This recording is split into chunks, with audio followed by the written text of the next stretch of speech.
You see, the trouble with anything powerful, be it a jet aircraft, a rifle, or a psychedelic, is not that it exists, but that we don't know how to treat it with respect. Our so-called civilized society, ever trembling before what it does not understand, reacts to such things with prohibition and paranoia. We are, in short, frightened of our own minds. Psychedelic substances, LSD, Psilocybin, Mescaline, are not narcotics. They do not lull one into sleep or torpor. Quite the contrary. They wake you up. They open your senses so completely that the very texture of a fungus-covered log can appear as if carved by Cellini. You see light as music as texture, and the veil between the senses is momentarily torn. And in that tearing, something astonishing happens. But alas, the authorities still operate under the delusion that suppression equals control. They have not learned the simplest lesson of prohibition. That which is forbidden becomes a lure. And so, in their efforts to keep the door shut, they have made it irresistible. Yet behind that door lies not fantasy, not madness, but the possibility of encountering consciousness itself pure, unfiltered, and terrifyingly vast. The problem is not the substance, the problem is us. We have no priesthood fit for the task, no figure who is simultaneously pharmacologist, mythologist, theologian, and lover of mystery. And so the question arises, who shall guide us through the jungle of the mind? Because whether we like it or not, people will go in. The only question that remains is whether they will go in alone and blind, or with a light in their hand, and a voice beside them saying, look at what you are. Let us begin then by laying out the characters on the stage, for each of these substances has its own personality, its own quality of vision, its own voice, and they are not, you see, interchangeable. There is the mushroom, Psilocybin mexicana haim, known by those who revere it as Teonanacatl, flesh of God, found in Oaxaca, scattered along the western coast of the Americas. This little brown fungi is taken in sacrament, not for amusement. It does not shout, it hums, it sings the music of roots and rainfall and soil. It connects one not to the sky, but to the earth, so that you feel yourself not standing on the ground, but of it. The vision here is vegetal leaves shimmer, the wind reveals its patterns, and even the stones seem to breathe with an intelligence you had previously overlooked. Mescaline, the active ingredient in peyote, is of similar earthiness, but it lends the world a kind of luminous intricacy, as if everything had been finely etched by divine craftsmanship. I once picked up a rotting log, thick with fungus, and was struck not by decay but by its elegance. It was as though Cellini himself had carved it into ebony and ivory. Then there is LSD, born not of cactus or mushroom, but of the laboratory, yet no less magical. It arises from ergot, a parasitic growth on wheat, and through an alchemical refinement of lysergic acid diethylamide specifically, number 25, we arrive at that most precise of molecular instruments. LSD does not whisper like the mushroom, it glows. It pulses with an electronic brilliance, as if your mind had been tuned to the frequency of circuitry itself. And while its gifts can be extraordinary, they arrive with a certain exacting energy, a sense of glass and geometry, rather than moss and bark. Each substance, you see, carries you into a different chamber of the cathedral, and to each door a different key. For one must not forget that these are power tools, not toys, and the measure of their power is hidden in their subtlety. 100 micrograms of LSD, that is 1/10,000th of a gram, will set most minds alight. A dose too large, and it is not enlightenment you experience, but turbulence. Now imagine then the reckless absurdity of those who vie with one another, boasting of how much they've taken. 1,000 micrograms, they say, as if such madness were heroic. That, my friends, is like attempting to land a jet on the village green. It is idiocy, not bravery. There is a curious tendency among human beings, particularly in youth, to mistake power for virtue. But the wisdom of these substances lies not in how far they take you, but in how clearly you can see where you are. What is the use of a rocket ship if the pilot is blind? So I suggest this. These are not drugs in the common sense. They are instruments more like pianos or microscopes than syringes. And like any instrument of precision, they require skill, reverence, and restraint. And here again we face the great conundrum. Who is fit to guide us? The psychiatrist may know the anatomy of the brain, but little of mythology. The priest may speak of God, but nothing of biochemistry. And the pharmacologist, though clever with molecules, is deaf to music. We have not, you see, created a class of human being who is competent in all these arts. And so, in the vacuum of qualified guidance, society falls back on the only tool it trusts, the club of prohibition. But you cannot club a vision out of existence. You cannot arrest a question. And these chemicals are questions in crystalline form. They ask not, what do you believe, but what is belief? Not, what do you see, but who is doing the seeing? And if those questions are dangerous, then so be it. They are dangerous in the way fire is dangerous necessary for transformation, but foolish to leave unattended. So let us be clear. The danger does not lie in the molecule. It lies in our unpreparedness to meet what it reveals. A mirror is only terrifying to a man who does not know his own face. Now this, you see, is where the predicament becomes positively labyrinthine. For in all matters of spiritual or psychological depth, we long for a guide, someone to say, this way, not that. Yet with psychedelics, the path is not marked. There are no roads and sudden clearings in the forest of the mind. And so we are left with the awkward question, who is qualified? The psychiatrist, clever with diagnosis and armed with impressive terminology, may know the contours of the mind, but has likely never stood in awe before the eternal. The priest may speak of God's mysteries, but usually from the safety of doctrine. The pharmacologist, meticulous in his measurements, may understand the chemical but not the vision. What is needed is something we have not yet trained, a new kind of human being, one who is at once scientist and mystic, physician and poet, one who is not afraid to speak in the language of myth and yet knows precisely the measurements of the molecule. But such people are rare, and without them we get a kind of cultural schizophrenia. On the one hand, spiritual yearning, on the other, legal suppression, and in between, silence. So, what happens? Well, the exploration goes underground. A group of students cernist, not out for so-called kicks but seeking insight, might wish to take LSD in the presence of a calm and learned psychiatrist. Not to escape life, but to enter it more deeply. Yet the law says no.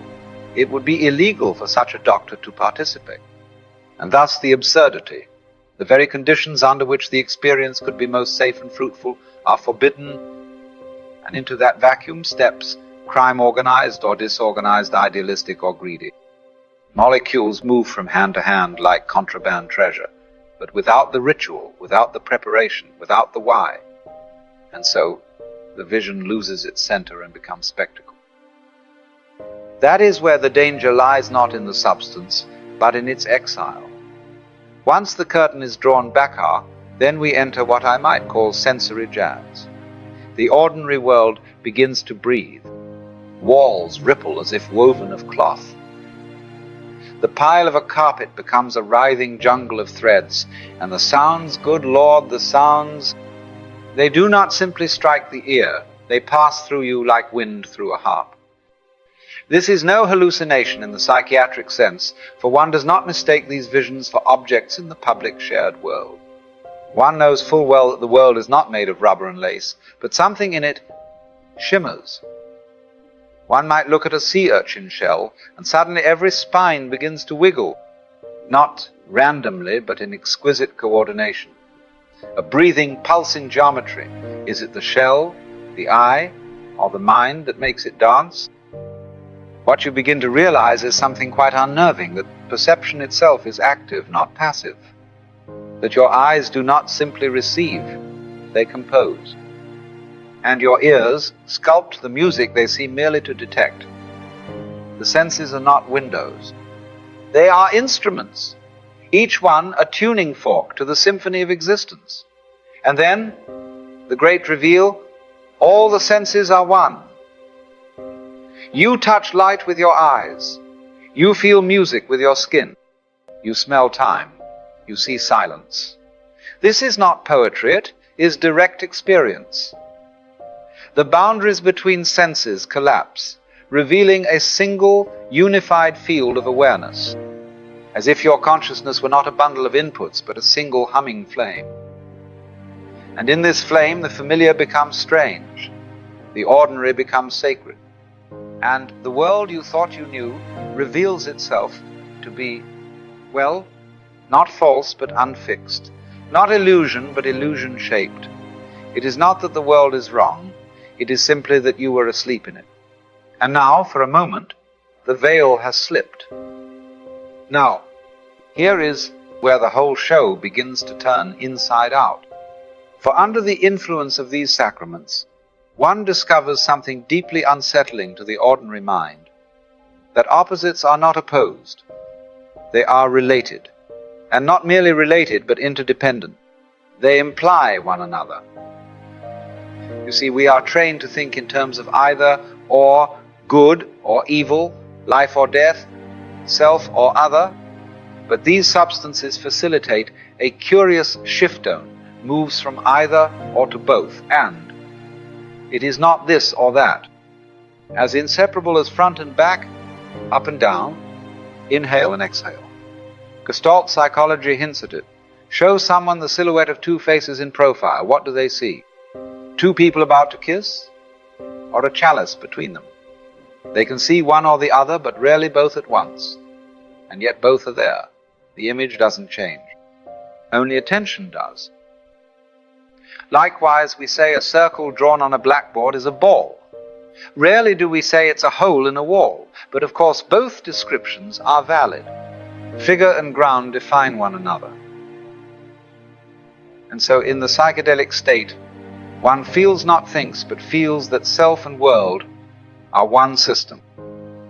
That the inside goes with the outside as the sound of a bell goes with the hammer that strikes it, and that you do not move through the world like a billiard ball on a table. You arise with it, like a wave upon the sea.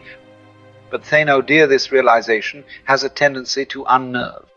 For if good implies evil, if life implies death, if all things are relative, well then, who's in charge? Where is the solid ground? What do I trust? And that, you see, brings us to the edge of the cliff. Now here, my dear friends, is the moment of terror. Because once you see that there is no absolute this or that, no fixed moral compass dropped from heaven, no eternal truth hanging like a chandelier in the sky, you may feel the ground fall away. And you are, quite literally, floating. It is as if all that you once called me, the assurances, the definitions, the expectations have dissolved, and what remains is nothing. No handrails, no floor, no separate observer watching from behind the eyes. Just the bare, trembling fact of awareness, suspended in space. This is the void, not a black hole, but an infinite openness of vastness without anchor or edge. And it is terrifying. You reach out to beliefs, to identities, to old ideas, and they collapse in your hands like paper lanterns in the rain.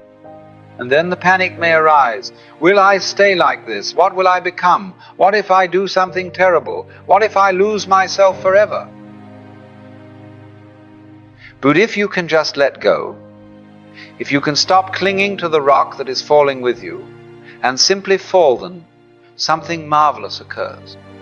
The fear melts, and the void, which seemed cold and empty, begins to shine, not with light, as from the sun, but with clarity, a presence that is not a thing, but the absence of all clinging, a letting be.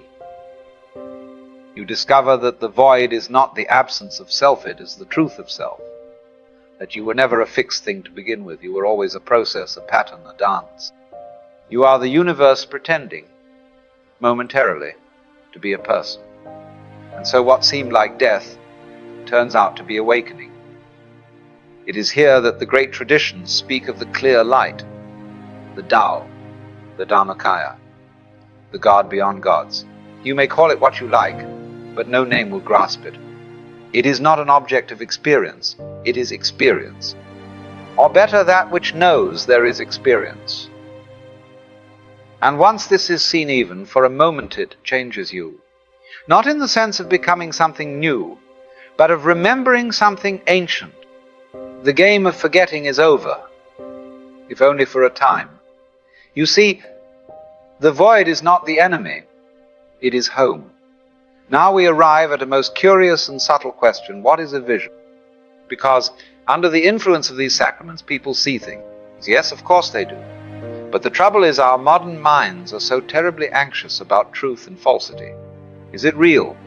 We ask. Is this a hallucination? Am I imagining this? But let me ask you, what isn't imagined? You see, a hallucination, strictly speaking, is something seen by one and not by others, which is mistaken for an objective thing. But when one sees with the inner eye and knows that what is beheld is a product of mind, it ceases to be a hallucination and becomes a vision. And visions are older than reason, older than science. They are the raw fabric of mythology, of poetry, of revelation. A vision may not be something you can point at with a ruler and say, there it is. But if it moves you, if it changes the very way you see them, what more reality do you want? And with these chemicals, you see, the senses begin to turn inward. In normal life, we see but do not notice seeing. We hear but take no note of the hearing. But here, perception turns upon itself. You become aware of being aware. And this is the beginning of true self-inquiry. Not the self as an object, something to be improved, judged, or corrected, but the self as awareness itself. The light by which all else is seen. At first everything feels a little off. Not wrong, not broken, just strange. As if the world had been gently untuned. But soon you realize that this tuning is not an error, it is an invitation. An invitation to question, why do I normally see it that way? What is the right way to organize the world? And this is not merely visual. You begin to hear colors, to see sounds.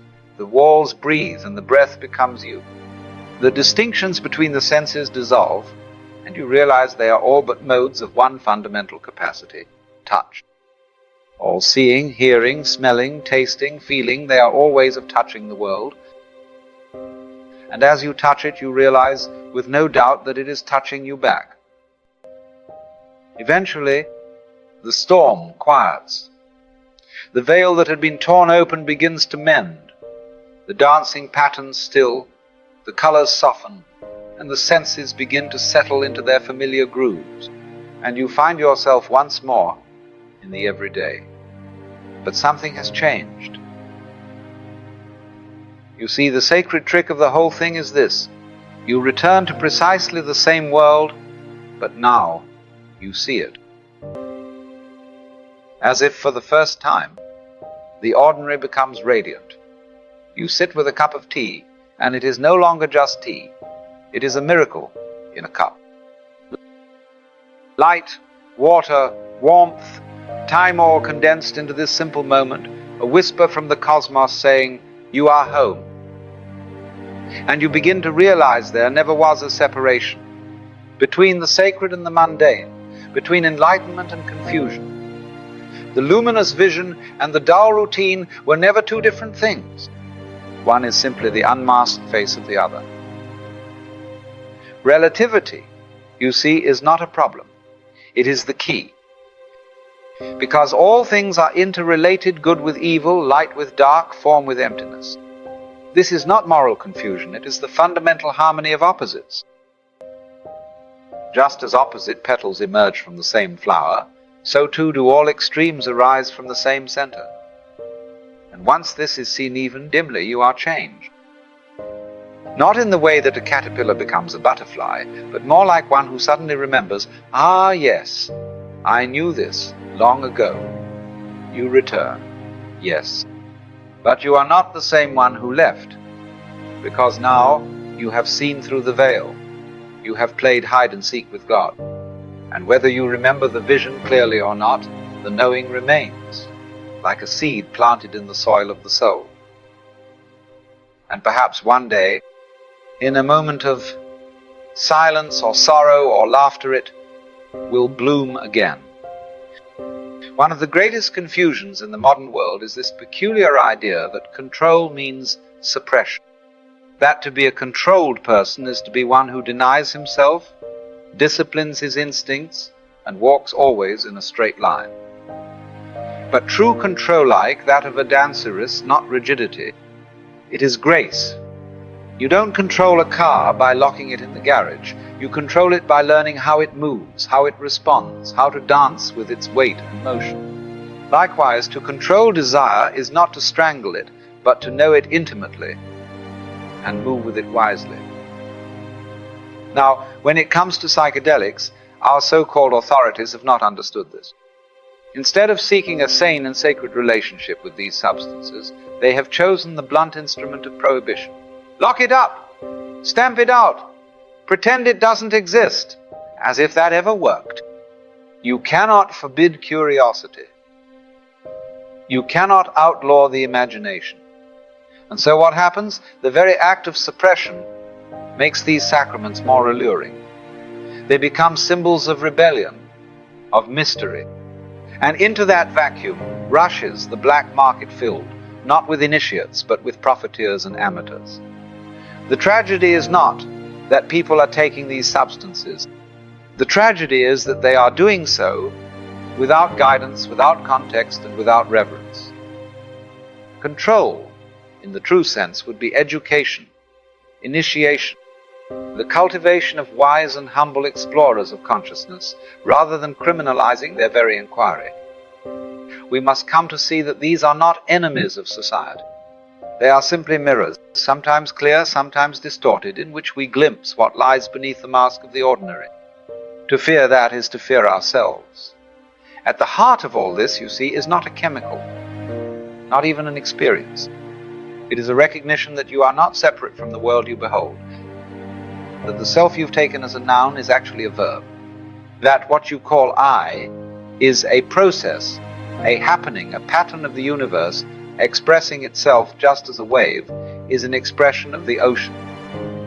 In the depths of the psychedelic state, there may come a moment, a flash, perhaps only a few seconds, where you feel as though you've touched the center of it all, as if for a heartbeat you placed your finger on the very pulse of existence.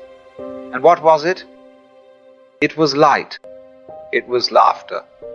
It was love, not as a sentiment, but as a force.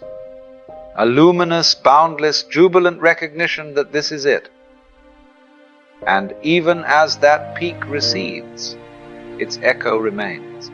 You see it in the leaves, in the sidewalk cracks, in the curve of a stranger's smile. The world does not go back to normal. Because you have seen what normal really is, this fantastic cosmic hide and seek, where you are, it all along. This, then, is the flowering of consciousness.